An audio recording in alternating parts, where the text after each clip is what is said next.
I saw Jones. We don't know if he was serious. Is he not retired anymore? Is he back in You jump back in the pool, so. How sick is that for you that now you kind of got this White House event for them, and it's like, I feel like this is what brings... No matter who popped up or who didn't or whatever, we would have put on an incredible card. What would be the dream main event? The dream main event right now would be Aspinall versus Jones. Is it possible that McGregor and Jones would fight on the same card? Could be. And now, the craziest rumor in UFC history is blowing up. Jon Jones might return. Not in Vegas, not in Madison Square Garden, but at the White House. Yes, the White House. And get this, Donald Trump himself is allegedly behind it. We're going to have a UFC fight. Think of this on the grounds of the White House. We have a lot of land there. We're going to build a little... We're not. Dana's going to do it. Dana's great, one of a kind. We're going to have a UFC fight, championship fight, full fight, like 20, 25,000 people. And we're going to do that as part of 250 also. We're going to have some incredible events, some professional events, some amateur events. But the UFC fight's going to be a big deal too. Jon Jones has unretired. That is correct. He says that he is now back in the testing pool. I don't know what to think of this. I don't know if John's having a laugh, if he's being silly, if he's just taking the piss, or if he's actually serious. I mean, what has changed in 2 weeks' time? Of course, Trump talking about a fight at the White House. We're going to have a UFC fight. Think of this on the grounds of the White House. England versus USA 1776, all over again at the White House. Unbelievable. But is that really what's going on? Is it just the fact that they're going to do a fight at the White House, or has something else changed? The fact that he's re-entered the testing pool means he's not messing around, okay? I don't think a location, all jokes aside, I don't think a location like the White House or anywhere on planet Earth is going to be enough to influence his decision. I think it's something much deeper. I think it's him just kind of realizing and coming back and being around his team and thinking, you know what? I've still got something to give. I've still got something to prove to the world. I've still got to show Tom Aspinall that I can beat him. He walked away from the sport. That's not a good look. And maybe that is what has been eating away at him inside ever since he told the UFC, I'm going to walk away. Meanwhile, Tom Aspinall, the real killer in the heavyweight division, is absolutely fuming. Because while he's knocking out monsters and holding the interim belt, Jones is out here playing politics, dodging fights, and turning MMA into a circus. Is Jon Jones retired? Is he fighting again? I don't want to say that I'm retired, because fighting's in my blood. Right now, I could really care less about fighting. I've been doing it my whole life at a very high level. When the itch comes back, and if it comes back, then I'll do it with my whole heart. I'll do it to the best of my abilities. Like, people are starting acting surprised. Oh, John's a duck, this, that, and the other. Jon Jones ducked Francis Ngannou for 3 years. Like, don't be surprised that this guy always takes fights where he's at the advantage. And that's not me getting at Jon. These are the facts of it. John's a very touchy guy, and he likes to, like I say, he likes to be smart about his approach and control the narrative of fans by saying he's the GOAT, which he's definitely got a case for, by saying that, oh, this guy, Tom Aspinall's a nobody. Well, mate, I'm a nobody who has a #1 ranking and has finished 5 of the top 10 guys in the first round. Multiple sources claim Trump, longtime UFC fan and close friend of Dana White, wants to host a historic, one-of-a-kind MMA event on the lawn of the White House.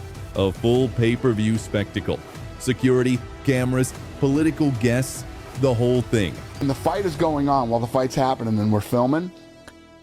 One whole side of the backdrop will be the White House, and then the other side will be the Washington Monument. So it's just, it's so unique, so badass, and so once ever, like you said. That's interesting, yeah. That's crazy. What are ticket prices going to be like for that event? Well, I don't even think we'll sell tickets to that event. Yeah, I think they'll all be comped. Yeah, it'll all be comp tickets. How many fighters reach out to you that want to fight it? Everybody wants to fight. That's what I was going to ask you. Literally everybody wants. Everybody. How? Yeah. I know you can't say too much because you guys will announce it when you announce it, but well, here's the thing: we're still a year away. Yeah. So the whole UFC landscape will change over the next year. We'll see where we're at, and we will absolutely, positively put on the baddest card of all time. Did Trump tell you he was going to make that announcement? No. We're going to have a UFC fight. Think of this on the grounds of the White House. We probably text 4 or 5 times that day. He never even told me that he was going to announce He was just saying Happy 4th of July. We had already had, my team already went and walked the White House. We did all the logistics, and we're putting together sort of the layout for it right now. So Trump just dropped that in the speech. Just says, hey, we're having a UFC. And I saw the way he said it, too. He said, we're going to build a... Actually, no, Dana's going to do it. Dana knows how to do it. And who better to headline it than Jon Jones, the most controversial figure in MMA history, returning in the most controversial way imaginable.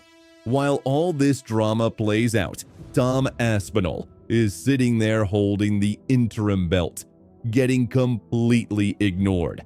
I guess the clarifying question then is, if Dana and Hunter do come to you after this fight, the figures make sense to you, would you then be open to fighting Tom Aspinall, or are you categorically thinking, he does nothing for me, I will not fight that guy? He does nothing for me. He does nothing for me. If you're a person that wants to see me really challenged, then I get it. 7 years younger, like 35 pounds bigger than me, right? I get it. It's like, wow, this John's so good. We finally found someone way younger and way bigger than him. Let's see how he does against that. I get that narrative. But for me, if you were my manager, if you were on my team, why not fight against Pereira, a guy who's the same age as you, and we walk around the same exact size? Business-wise, it makes more sense.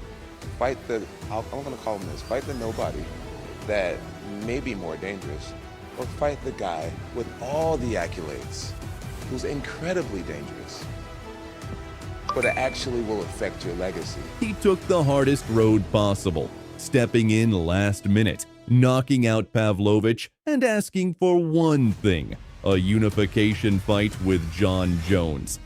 And when the rumors of the Trump fight started circulating, Aspinall snapped. He called it a joke, a slap in the face, said Jones is running from real competition.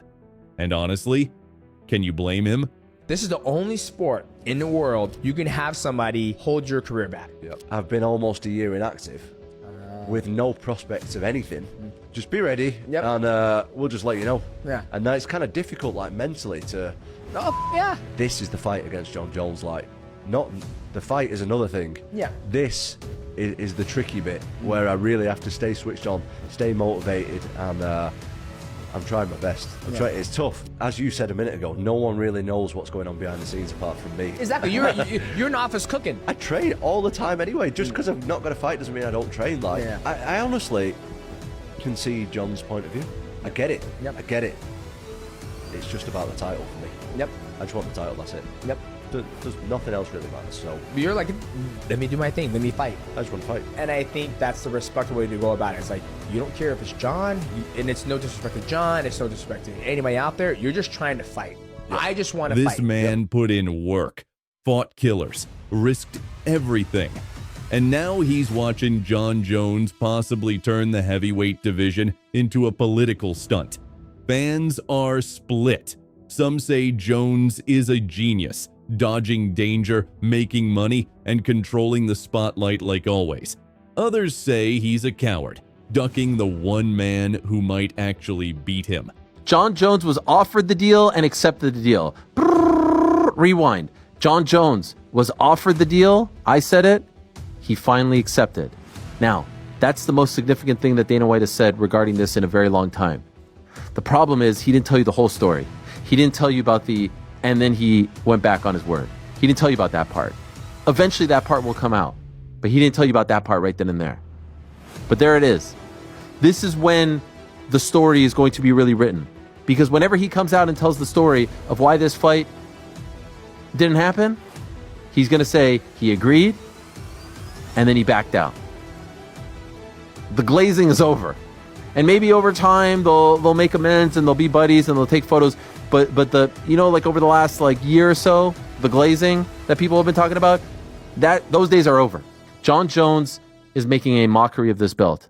Enough is enough. Move on. Book Tom Aspinall against Cyril Gane or anyone. Jalton Almeida. Heck, even give him Derek Lewis and Teixeira. Give him both of those guys. And Tom may lose that fight. He does not care. And I don't think anyone at this point cares. We just want to see the division move on. We want to see this guy who we think has a very high ceiling and a higher ceiling than he has already shown us. We want to see him progress with his life. We want to see him live out the same type of dream, the same type of career that Jon Jones and other champions have benefited from.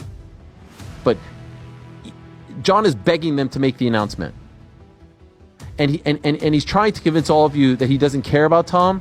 No, he's walking away so that he doesn't have to fight Tom Aspinall. It's as clear as day. This isn't my opinion. This isn't through reporting. He told it to us. I'll fight Francis. I'll fight Stipe. Mockery. It's an absolute mockery. And Dana White? Silent.